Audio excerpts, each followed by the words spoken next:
इसमें हम लोग भारतवासियों तन मन से इकट्ठा नहीं होते हैं।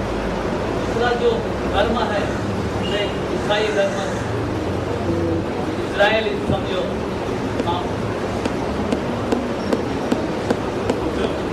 Christians and Muslims and Israel, they immediately get together on one slogan, whereby the Hindus never get together. For that reason, what you have decided to bring all the Hindus together, and your opinion about giving us the encouragement to come together and to form a Bharat Desh, the number one in the world. Thank you. इनका सवाल आप सबको सुनाई दिया? नहीं दिया। मैं repeat करता हूं। इन्होंने सवाल पूछा कि दुनिया में कई ऐसे संप्रदाय हैं, जैसे इस्लाम, जैसे ईसाई, जैसे यहूदी, वो तुरंत इकट्ठे हो जाते एक कॉल पर। हमारा जो समाज है, जिसको हम हिंदू समाज कहते हैं, ये जल्दी इकट्ठा नहीं होता, तन मन से साथ नहीं आते, ऐसा उनका कहना है। और शायद धन से भी नहीं आते होंगे, ये उनका कहना है। तो मैं आपको दो बातें कहना चाहता हूं। अभी मैं निरपेक्ष बात करना चाहता हूं। मैं एक हिंदू व्यक्ति हूं, ऐसे बात नहीं करना चाहता, मैं निरपेक्ष बात करना चाहता हूं। दुनिया में सभी संप्रदाय एक आवाज पर कभी भी इकट्ठे नहीं होते। मैं आपको उदाहरण देता हूं। इस्लाम का जो संप्रदाय है पूरी दुनिया में फैला हुआ है। 56 देशों में इस्लाम को मानने वाले लोग हैं और उनकी संख्या पता 250 कोटि से ज्यादा है इस्लाम को मानने वाले लोगों की। और इस्लाम के दो देश हैं जो इस समय सबसे ज्यादा मार खा रहे हैं। एक इराक है और अब ईरान की भी मार पिटाई शुरू हो गई है और अफगानिस्तान तो पूरा बर्बाद हो गया। अफगानिस्तान को बचाने के लिए वो इकट्ठे नहीं हुए। सद्दाम हुसैन को बचाने के लिए भी वो इकट्ठे नहीं हुए। अगर सद्दाम हुसैन को बचाने के लिए 250 कोटि लोग इकट्ठे हो जाते तो अमेरिका की हिम्मत नहीं थी जो सद्दाम हुसैन को फांसी दे सके। और अब ईरान के खिलाफ अमेरिका ने मोर्चा खोल दिया है और ईरान के खिलाफ प्रतिबंध लगाने की तैयारी चल रही है। इसमें भी सब लोग इकट्ठे नहीं हो रहे। कुछ ईरान के साथ है और कुछ ईरान के खिलाफ है। सऊदी अरब नाम का एक देश है, वो ईरान के खिलाफ है। कुवैत ईरान के खिलाफ है। बहरीन, ओमान, संयुक्त अरब अमीरात ईरान के खिलाफ हैं और वो अमेरिका के साथ हैं इस मामले में कि ईरान पर पाबंदी लगा दो, क्योंकि ईरान परमाणु बम बना रहा है और इन सब देशों को डर लगता है कि ईरान हमें भी मार सकता है। ये एक सच्चाई है। इसी तरह से दूसरा उदाहरण देता हूँ। ईसाइयत को मानने वाले सभी संप्रदाय दुनिया में एक आवाज पर इकट्ठे नहीं होते। उसका सबसे बड़ा उदाहरण है चेकोस्लोवाकिया। चेकोस्लोवाकिया नाम का एक देश था, अभी उसके 3 टुकड़े हो गए।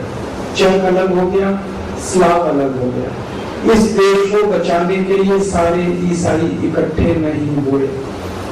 पोलैंड नाम का एक दूसरा देश है, वो ईसाई देश है। पोलैंड खत्म हो गया, मर गया, अभी देश नहीं रहा, उसके कई टुकड़े हो गए। उसको बचाने के लिए भी सब ईसाई इकट्ठे नहीं हुए। रूस नाम का एक देश है जिसके पहले 36 छोटे छोटे राज्य थे, सब मिलाकर एक था। वो सब एक एक टुकड़े हो गए। वो सब ईसाई राज्य हैं, एक दूसरे की मदद करने को इकट्ठे नहीं हुए। ईसाइयत में भी ये नहीं होता। अब यहूदी की बात करें, यहूदी तो एक ही देश है पूरी दुनिया में, इजराइल। और इजराइल मार खा रहा है 50 साल से और इजराइल के पड़ोसी फिलिस्तीन वाले उसे मारते रहते हैं। फिलिस्तीन वाले कभी भी बम फेंक देते हैं, वहाँ असेंबली में बम फेंक देते हैं, कुछ भी कर देते हैं। लेकिन सारे दुनिया के यहूदी भी एक साथ नहीं आते। कुछ यहूदी हैं जो अमेरिका में जाकर बस गए हैं, वो थोड़ा पैसा भेज देते हैं इजराइल को, लेकिन इजराइल को जब मार पड़ती है फिलिस्तीनियों की तो वो भी साथ में नहीं आते। तो जैसे इस्लाम में है, जैसे ईसाइयत में है, जैसे यहूदी धर्म में है, इसी तरह जैन धर्म में है। मैं आपको एक ताजा उदाहरण देता हूँ। भारत में जैन समाज के 2 संप्रदाय हैं, एक दिगंबर और एक श्वेतांबर।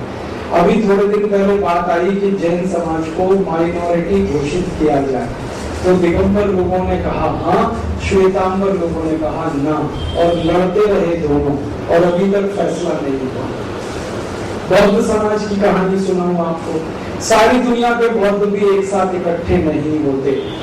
इंडोनेशिया एक बौद्ध देश है, और इंडोनेशिया थोड़े दिन पहले बर्बाद हुआ था, उनकी इकोनॉमी कोलैप्स हुई थी। दूसरे बौद्ध देशों ने कोई मदद नहीं की इंडोनेशिया। मलेशिया बौद्ध देश है, ज्यादा बौद्ध हैं, कम वहां पे मुसलमान। म्यांमार बौद्ध देश है, बर्मा जिसको हम कहते हैं, उसके सपोर्ट के लिए सभी बौद्ध इकट्ठे नहीं होते। जापान एक बौद्ध देश है, और जापान बहुत तकलीफ में रहा। 1945 में जब 2 एटम बम जापान पे गिराए गए, सारी दुनिया के बौद्ध जापान के समर्थन में नहीं आए। चाइना ने जापान का हमेशा विरोध किया, जबकि चाइना भी बौद्ध है, जापान भी बौद्ध। अब इतनी सारी कहानी सुनने के बाद हिंदुओं पे आता है। हिंदुओं में भी यही बीमारी है जो दूसरे समाजों में है। सब हिंदू एक साथ इकट्ठे नहीं होते। क्यों नहीं होते? उसमें सबसे बड़ा कारण है कि कुछ हिंदू एक को मानते हैं, कुछ दूसरे को मानते हैं। सारे हिंदू एक झंडे के नीचे कभी नहीं आते। कुछ हिंदू हैं वो एक संप्रदाय के साथ हैं, कुछ हिंदू दूसरे संप्रदाय के साथ हैं, कुछ तीसरे संप्रदाय के साथ हैं, कुछ चौथे संप्रदाय के साथ हैं। सब अपने अपने संप्रदायों के झंडे के साथ आते हैं। एक झंडे के नीचे कभी भी सब नहीं आते। स्वामी विवेकानंद कोशिश करके हार गए, स्वामी दयानंद सरस्वती भी कोशिश करके हार गए। तो क्या करना चाहिए? शायद इसमें से एक रास्ता है। वो रास्ता ये है कि जिन जिन प्रश्नों पर सब एक साथ इकट्ठे होते हैं, उन प्रश्नों को पहले हल कर लेना चाहिए। मान लीजिए एक प्रश्न है जिसको हम कहते हैं करप्शन, भ्रष्टाचार, ब्लैक मनी। ये ब्लैक मनी और करप्शन के इश्यूज पर अगर कई हिंदू एक साथ आते हैं तो बहुत अच्छा, इसको सॉल्व कर लो। मुसलमान भी साथ आते तो और अच्छा, ईसाई भी साथ आते तो और अच्छा। तो करप्शन के इशू पे शायद हिंदू, मुसलमान, ईसाई, जैन, सिख, पारसी साथ में आ सकते हैं, इसको सॉल्व कर लो। फिर इसके बाद कोई दूसरा इशू है, गरीबी, बेरोजगारी, उसको दूर करने के लिए सब साथ में आते हैं, इसको सॉल्व कर लो।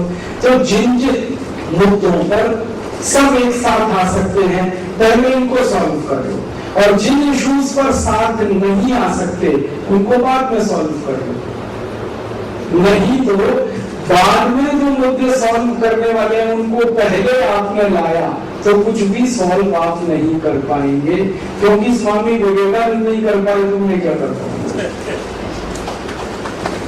तो हमारी जो रणनीति है वो ये है कि करप्शन का इशू, भ्रष्टाचार का, गरीबी का, बेरोजगारी का, महंगाई का, गलत कानून का, ये सब ऐसे इश्यूज हैं जिन पर सब लोग एक साथ आ जाएंगे।